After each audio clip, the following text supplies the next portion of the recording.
Welcome to Abagon's collection. I am Abagon and this is Scarlet Witch. I want to see what the figures from successful American toy companies are like, and I start with Hasbro's Marvel Legend. The packaging looks good but has to be completely destroyed if you want to get to the figure. Scarlet Witch is known to me from the pre-woke Marvel movies and one of my favorites because Elizabeth Olsen is just my type. When I was looking for some very inexpensive figures, I noticed this retro version, which cost me 12 euros including shipping. The first thing I noticed was the hideous pink. It may be accurate, but it's still just mega ugly. I simply had to change it.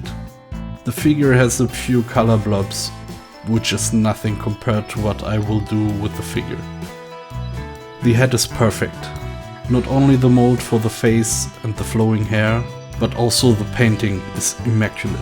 The shape of the torso is also beautiful and in modern Disney simply unthinkable. I went to my local tabletop hobby store for the paints and advice and brought a few things with me. First of all, the primer for €5.85. Then the skin color for €2.65, which matches the face very well.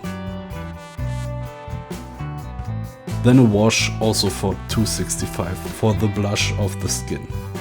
For all my projects I bought the most popular wash for €5.60. The brushes are old and used.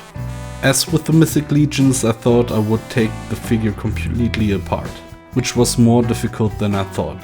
I softened the plastic with a hot bath. In the end it was too dangerous for some parts, so I gave up in the middle. Apart from the lower torso, all the parts are made from the horrible pink and then painted red.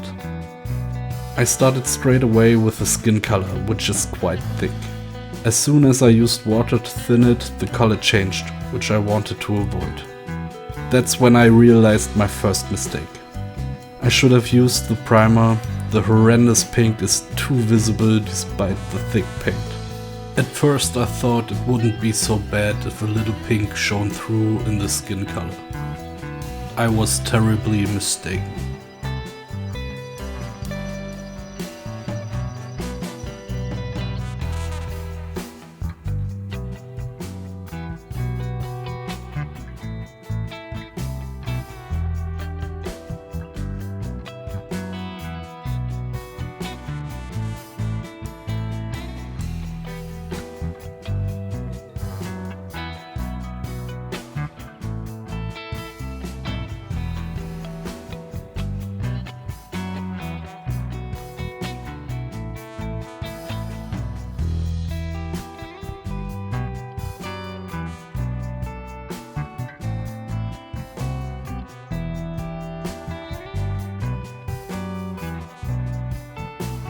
The paint comes very close to the original skin color, but could use some red.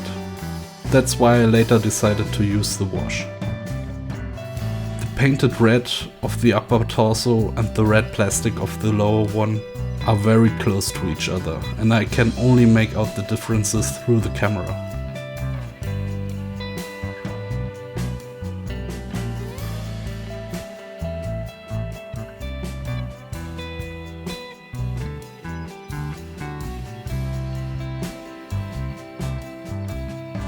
On the back you can see how thick the paint is and how it leaves uneven areas on the skin.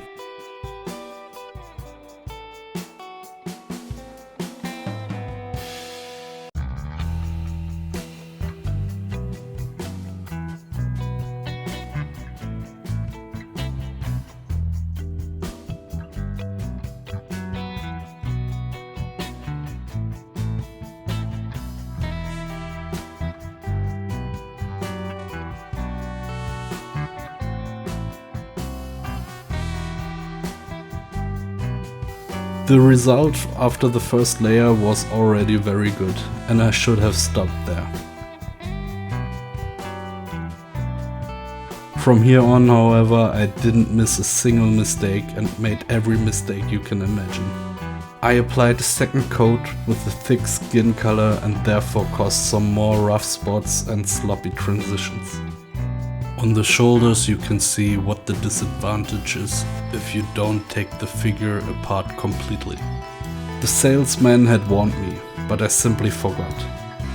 Instead of using a sponge, I just applied the wash with a brush and assumed that most of it would become transparent when it dried.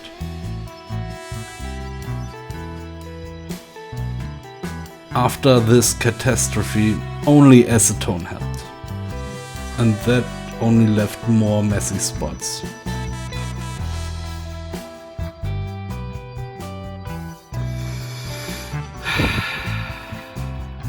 Then came the next mistake. To reassemble the figure, I subjected it to a hot bath again, which didn't do the paint any good. As you can see, it bubbled up and came loose in places.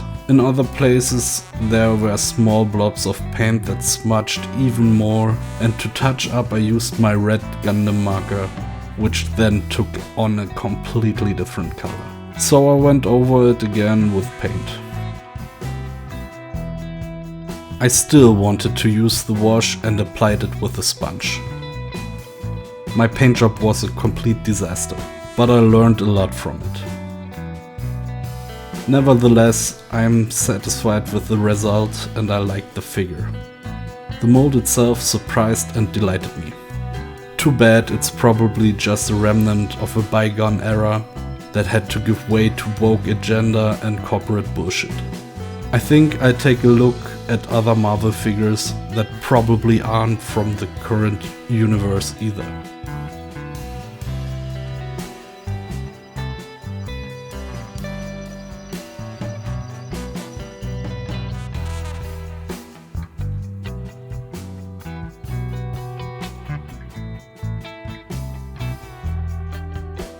And as always, a look at my display case. See you next time.